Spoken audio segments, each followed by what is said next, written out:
Halo, selamat pagi, siang, sore, dan malam guys. Ini adalah video lanjutan part keduanya tentang masalah mesin cuci yang dinamonya itu rusak atau mati. Untuk part pertamanya kalian bisa cek di channel ini. Untuk konten kali ini adalah video part keduanya dan sekaligus juga untuk dokumentasi. Siapa tahu ketika besok-besok ada yang mesin cucinya sama rusak juga, terus mau ganti mesin, kalian bisa nonton video ini dan bagi-bagiin tuh, share-share ke teman-teman kalian yang siapa tahu masalahnya itu sama. Sebelum kita mulai, kalian harus tahu dulu yang namanya dinamo mesin cuci atau motornya itu mesin cuci. Kalau dia mesin cuci 2 tabung, dia memiliki 2 motor. Motor pertama itu dipakai untuk nyuci dan motor kedua digunakan untuk mengeringkan atau pengeringnya. Nah, masalah di mesin cuci ini, di bagian motor pengeringnya itu mati total guys. Sudah dapat kesimpulan motornya harus diganti. Dan kalian kalau misalkan sama kejadiannya seperti ini, kalau kalian mau beli mesinnya di online, pastikan sama merek dan tipenya ya, jangan sampai salah. Nanti malah nggak kepake guys, karena tiap dudukan dinamo atau mesinnya itu beda-beda guys. Ada yang 4 kaki, ada yang 3 kaki. Dan ini adalah proses untuk melepas di bagian bawah sama atasnya ya. Jadi ada baut-baut di sebelah kiri, ada di belakang, terus ada juga di bawah. Itu kalian harus lepas. Ini adalah mesin cuci merek Aqua. Kalau pengen awet, kalian beli dinamo, motor, atau mesin yang lilitan kawatnya itu dari tembaga, karena lebih tahan panas dan awet. Karena dia tahan lama, maka harganya juga lebih tinggi daripada lilitan kawat yang terbuat dari aluminium. Ini adalah bagian bawahnya. Di sini ada baut yang tersembunyi bagian dalam banget gitu. Itu harus menggunakan obeng yang panjang guys. Untuk baut-baut yang terdalam seperti ini, kalian pastikan jangan sampai selek ya.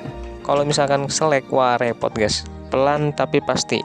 Nah, setelah baut bawah itu udah lepas, kita gampang aja tinggal kita tarik. Kalau ada yang nyangkut jangan dipaksa ya, karena itu mungkin ada yang harus kita lepas lagi. Dan beginilah penampakan isi dalam mesin cucinya.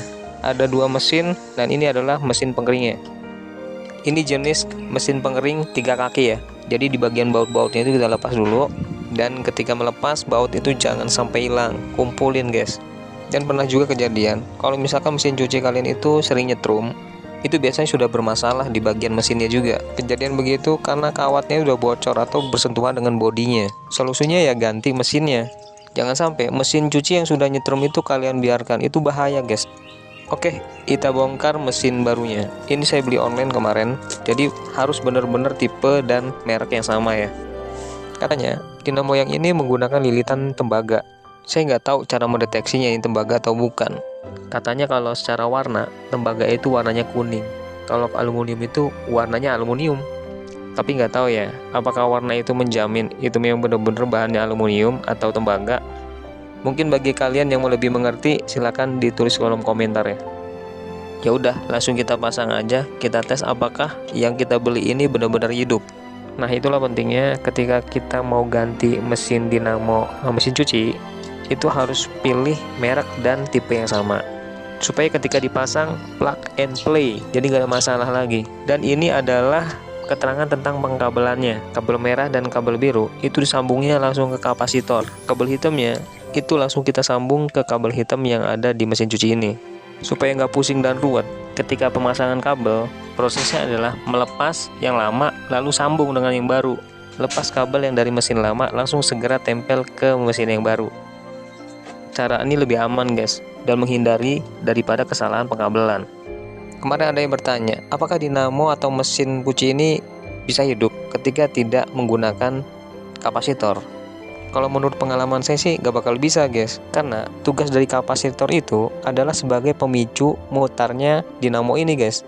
Ibaratnya mesinnya itu kuda, terus kapasitornya adalah pecutannya. Jadi tugas dari kapasitor untuk mecut dinamo ini agar bisa bekerja.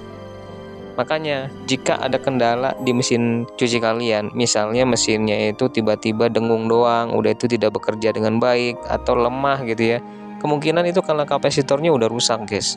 Solusinya ya ganti kapasitor dulu. Kalau misalkan kapasitor udah ganti tapi masih begitu juga, ya udah itu berarti mesinnya guys, karena masalah itu cuma di situ doang guys. Oke, kabelan selesai, kita coba guys, dan ternyata mesinnya hidup ya. Nah, muter tuh. Waktunya untuk pemasangan rem atau kampas remnya. Dan ternyata kampas rem yang lama juga udah habis guys. Lupa lagi beli kampas remnya. Nah, untuk melepas kampas rem nih biasanya orang-orang tuh pakai alat tracker. tapi saya tidak punya alat trackernya, jadi caranya ngakalin aja ya, dengan cara seperti ini guys. Tahan menggunakan outbank bagian dalamnya atau bagian bawahnya, lalu kita putar bagian atas itu dengan menggunakan kunci pas atau kunci Inggris bisa.